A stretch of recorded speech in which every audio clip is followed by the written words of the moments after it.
Hello dear friends, कैसे हो सभी। आशा करता हूँ सभी स्वस्थ होंगे, मस्त होंगे, अपनी तैयारी को मजबूत कर रहे होंगे। और शर्मा क्लासेस में आपका हार्दिक अभिनंदन है, स्वागत है। मैं आपका अपना दोस्त अनिल कुमार। मैथमेटिक्स को हम कर रहे थे, उसी दौर में अपने आगे और करेंगे उसको। जहाँ तक मैं पीछे याद कर पा रहा हूँ, माध्य अपना कंप्लीट कर दिया था और रहा हुआ क्या है, माध्य का या फिर माध्यिका, और क्या बचा हुआ है, बहुलक है। माध्यिका के बारे में आज बिल्कुल हम करने वाले हैं। किस प्रकार के आंकड़े, हर क्वेश्चन दो तरीके से बनेगा। एक तो बनेगा अवर्गीकृत आंकड़ों से और एक बनेगा वर्गीकृत आंकड़ों से।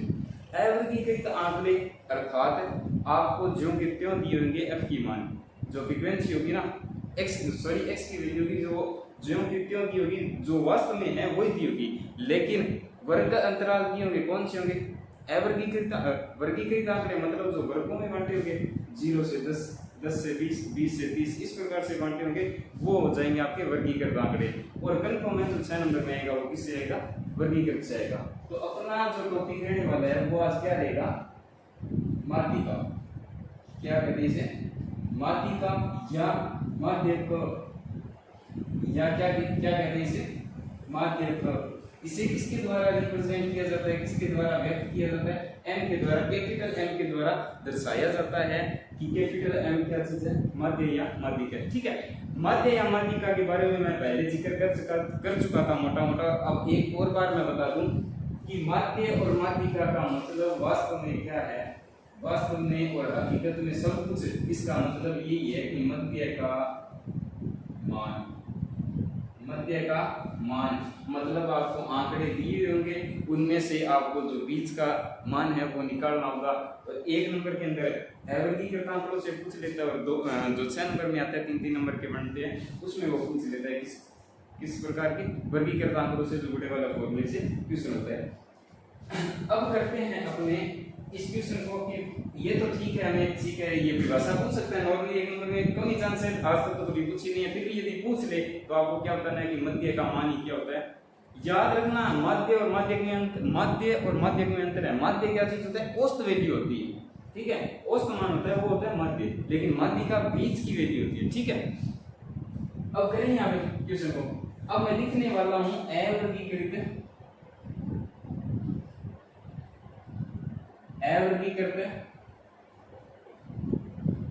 आंकड़े को, अर्थात अवर्गीकृत आंकड़े होंगे, मतलब जैसे मैं लिख दिया 1 3 4 3 2 5 7 9 1 6 2 4 6 8 10 और 1 और 7। ठीक है, ये आंकड़े किस प्रकार के हैं, अवर्गीकृत है, मतलब इनकी आप सारणी बनाओगे। 8वीं में 7वीं में एक सारणी बनवाते थे, याद है क्या आपको, 1 2 3 4 और 5वीं लाइन ऐसे तिरछी लगाई जाती थी, याद है। इस प्रकार के जो आपको बारंबारताएं दर्शाई जाती थी, यहाँ पर आपको बारंबारता दर्शाने की ज्यादा सी जरूरत नहीं है। आपको करना चाहिए इस तरीके का क्वेश्चन आते ही आपको एक ही दिमाग में बात आनी चाहिए, अपने नोट को जाकर के या फिर वास्तव में ऐसे कैसे जैसे भी आप याद रख सको वैसे रख लेना कि आपको आंकड़े दिए होंगे, क्या दिए होंगे, आंकड़े दिए होंगे।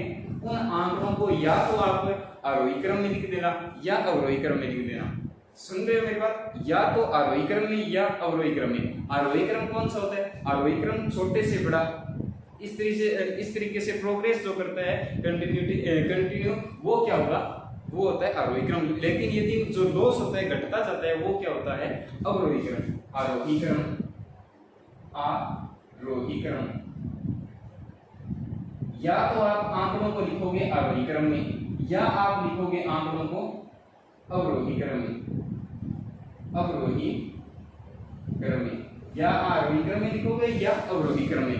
इतना काम आगे, ये आपको वैसे लिखना नहीं है, नोटबुक में कहीं लिखने लग जाओ, ऐसा कुछ भी नहीं करना है, आपको वैसे याद रखना है आरोही क्रम बढ़ता हुआ क्रम और अवरोही क्रम घटता हुआ क्रम। ठीक है जी, लिखते हैं। तो देखो सबसे छोटी संख्या क्या है, आरोही क्रम में लिखेंगे अपने, कौन से में, आरोही क्रम में लिखेंगे तो सबसे छोटी संख्या क्या है जी, 1 है।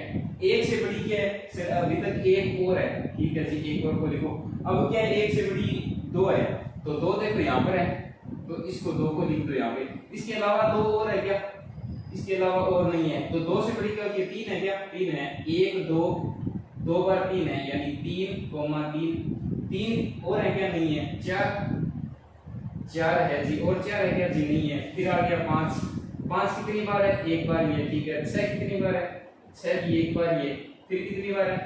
6 के बाद 7 7 कितनी बार है? 7 1 और 2 1 और 2 7 आ गया। फिर 8 है क्या? 8 तो नहीं है जी, 9 है, कोई दिक्कत नहीं। अवयवी क्रम में लिख दिया मैंने। अब इनको उल्टा लिखोगे तो ये अवयवी क्रम बन जाएगा, कोई दिक्कत नहीं है, ठीक है। अब आपको क्या करना है? इनको गिनना है। याद रहे मैंने क्या लिखा? गिनना है, जोड़ना नहीं है, ठीक है ना। कितने हैं ये देख लो, 1 2 3 4 5 6 7 8 9 10 11। कितने हैं? आंकड़ों की संख्या कितनी है? आंकड़ों की संख्या एक प्रकार से 11 है, ठीक है। कितनी है? 11 है। अब आपको एक महत्वपूर्ण बिंदु और लिखना है एक प्रकार से, वो महत्वपूर्ण वही है, सब कुछ है वो। यदि आपको दिए गए आंकड़ों की संख्या, यदि दिए हुए जो आंकड़े हैं उनकी संख्या सम है, क्या है? सम है, तो क्या करना है? और दूसरा जो है वो नोट पॉइंट ये है, दूसरा जो नोट पॉइंट है वो ये है कि यदि दिए हुए आंकड़े क्या हो? विषम हो। दिए हुए आंकड़े यदि विषम हो, आंकड़ों को या नंबरों को मैं किसे n द्वारा व्यक्त करूंगा, कोई दिक्कत नहीं है, n द्वारा व्यक्त कर दिया। यदि दिए हुए सम हो और दिए हुए विषम हो तो आपको क्या करना है? यदि दिए हुए आंकड़े क्या हो? सम हो तो आपको लिखना है, सूत्र लगाना है n + 2/2 वहां पद, n + 2/2 वहां पद, ठीक है। ये क्या चीज व्यक्त करेगा? ये आपका पद निकलवाएगा। ये जो दोनों फॉर्मूले है ना, ये क्या करेंगे? पद का जो आपको संख्या है, संख्या का पद जो आपको संख्या दी हुई है, अर्थात जो माध्य निकालने हैं जितने आंकड़े उनका संख्या का पद निकालना है। तो पद निकालने के लिए ये वाले सूत्र लगे। यदि आंकड़ों की संख्या सम है तो n + 2/2 और विषम है तो आपको सूत्र लगाना है n + 1/2 वहां पद, कोई दिक्कत? n + 2/2 वहां पद और विषम पद हो तो n + 1/2 वहां पद, ठीक है। अब देखो आप मुझे इसमें बता सकते हो स्वाभाविक, ये तो जानते हो सम विषम कौन सी संख्या होती है, ठीक है। सम विषम वही होती है जिसमें पूरा 2 का भाग चला जाए, वो संख्या होती है सम। जिसमें 2 का पूरा भाग चला जाए वो होती है सम, और जिसमें 2 का पूरा भाग न जा सके वो होती है आपकी विषम, कोई दिक्कत, ठीक है। तो इसमें देखो ये कितनी थी? 1 2 3 4 5 6 7 8 9 10 11, कितनी थी? 11 थी। और 11 क्या चीज होती है? 11 के अंदर 2 का पूरा भाग जा रहा है क्या? जी बिल्कुल नहीं जा रहा है। तो 11 क्या चीज है? 11 एक विषम संख्या है। क्या है? 11 क्या है? विषम संख्या। विषम संख्या के लिए सूत्र लगाना है आपको, ये कौन सा लगाना है? ये नीचे वाला सूत्र लगाना है, अर्थात आपको n की वैल्यू कितनी मिल गई है? 11 मिल गई है। अब आपको निकालनी है m की वैल्यू, पद निकालना है। वहां पद मतलब कौन सा पद होगा? तो आपको क्या करना है? n की वैल्यू यहां पुट करनी है, मतलब 11 + 1/2, 11 और 1 12 और 12/2 यानी 6 वहां पद। लास्ट में देखो मैंने क्या लिखा? हिंदी में वहां पद लिखा है, ठीक है ना। 6वां पद आपको, या चाहे तो आगे से 6वां पद बता दो, चाहे पीछे से 6वां पद बताओ। देखते हैं 1 2 3 4 5 6 पर जी हमारा 4 आ रहा है आगे से 6वां पद क्या आ रहा है? 4 आ रहा है। क्या पीछे से भी आ रहा है? 1 2 3 4 5 6, पीछे से भी 6वां पद है वो आपका 4 आ रहा है। तो दिए गए आंकड़ों में माध्य की वैल्यू कितनी है? माध्य की वैल्यू कितनी है? 4 है। माध्यिका, हाँ माध्यिका, या फिर इसे माध्यिका भी बोल सकती है, इसे माध्यिका भी बोलते हो, ठीक है ना। तो 4 किसकी वैल्यू आ गई? m की वैल्यू की। दी हुए आंकड़ों में m की वैल्यू कितनी है? 4 है, ठीक है। इसी प्रकार यदि दी हुए आंकड़े हो सम, किस प्रकार के हो? सम हो। फॉर एग्जांपल मैं एक एग्जांपल ले रहा हूं। एग्जांपल मान लो 1 3 6 4 2 2 3 5 2 4 6 8 अपने ही हाथ में होते हैं। वैसे वास्तव में तो नहीं, तो अभी क्वेश्चन करवा रहा हूं इसके अपने ही हाथ में है, ठीक है। एक और है 7 और एक और 9, ठीक है। अब आपको क्या करना है? आपको करना क्या है? आंकड़ों को आरोही या अवरोही क्रम में व्यक्त करो। आरोही क्रम में लिखते हैं। चलो आरोही में तो पिछली बार कर दिया था, अब की बार अवरोही में करते हैं। अब रोही क्रम, अवरोही क्रम, अवरोही क्रम क्या कहता है, पहले बड़े वाले को तो 9, ठीक है, एक बार 9 यहाँ नोट कर, ठीक है, एक बार 9 आ गया, और कौन सी बार है, 2 बार, एक बार 9 और है, 9 से छोटी 9 तो नहीं होती लेकिन बराबर दोनों होती है। फिर 9 से छोटी और कौन सी दिखाई दे रही है आपको, 9 से 8 है क्या, जी नहीं है, 7 है क्या, जी बिल्कुल है 7, कितनी बार है, एक ही बार है, ठीक है छोड़ दो। 7 के बाद 6 है क्या, 6 जी हाँ है, ये देखिए 6, ये 6, फिर 5 है क्या, जी हाँ है 5 रुपी, फिर उसके बाद 4 है, हाँ जी है 4, 3 है, या 4 और है, 4 और नहीं है लेकिन 3 है, 3 1 2 बार है 3, 3,3, ठीक है, यहाँ पे तो n की वैल्यू 11, ठीक है, 3,3, ये आ गई आपकी 3, उसके बाद में 2 कितनी बार है, 2 तो सिर्फ एक ही बार है तो रख दो, और उसके बाद में एक बार है, कोई दिक्कत। ये आरोही या अवरोही क्रम में किसी भी प्रकार से लिख सकते हो, क्योंकि ये देखो इसीलिए कहा था कि आरोही या अवरोही क्रम में आप दोनों भी तरीके से लिख सकते हो, क्योंकि ये देखो इधर से भी छवा पद आया था और इधर से भी छवा पद आया था। अब क्या करना है आपको, ये फॉर्मूला लिखना है विषम, देखो सब पद कितने 1 2 3 4 5 6 7 8 9 10, n की वैल्यू कितनी आ गई, n की वैल्यू आ गई 10, और 10 क्या चीज है, 10 क्या है, सम संख्या है। सम संख्या के लिए फॉर्मूला के कौन सा होता है, ये होता है, तो वो वाला लगा दो फॉर्मूला, कितना है n + 2/2, n + 2/2, n की वैल्यू कितनी है, कितनी है, n की वैल्यू तो ये आपकी है 10, तो 10 यहाँ पर रखोगे कितना होगा, 12/2, 12/2 यानी यहाँ पर भी कितना आएगा, 6वां पद आएगा, कितना पद आएगा, 6वां पद आएगा, जो कि आपको देखना है, आगे से 6वां पद और पीछे से 6वां पद। देखो 1 2 3 4 5 6, 6वां पद सर आगे से आ रहा है 4, ठीक है, आगे से आ रहा है 4, और पीछे से देखो 1 2 3 4 5 6, 6वां पद 5 आ रहा है। बस इसी बात को मैं समझाने के लिए दिखा रहा था कि अक्सर यही बता दिया जाता है विद्यार्थी ये एक ही फॉर्मूला रख लेते हैं, लेकिन वास्तव में ये एक फॉर्मूला नहीं होता है।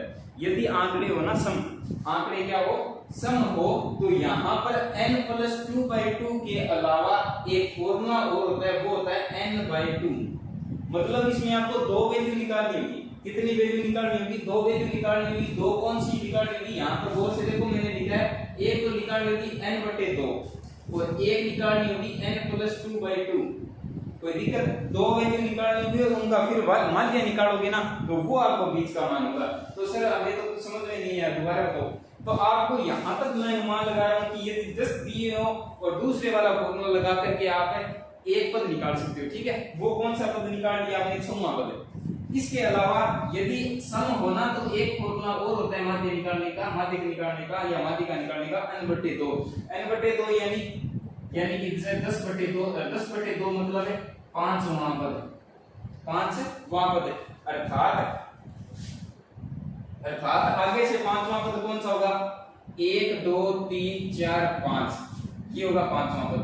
5वां पद क्या है, 5वां पद सर 5 ही है, और छठा पद क्या है, 6वां पद सर 4 है।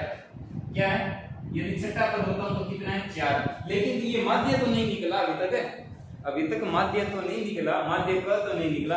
अभी आपको क्या करना है, माध्य का निकालना है या माध्यिका निकालनी है, तो यहाँ पर आप माध्य वाला फॉर्मूला लगा दोगे। मतलब है आंकड़ों का योग बटा आंकड़ों की संख्या। आंकड़े कितने हैं, 5 और 4, 5 और 4, m की वैल्यू निकालनी है ना अपने को, 5 और 4, तो 5 + 4/2, 5 + 4/2, ये कितने हो गए, ये हो गया आपका 9/2, और 9/2 का मतलब होता है 4.5 या 4.5।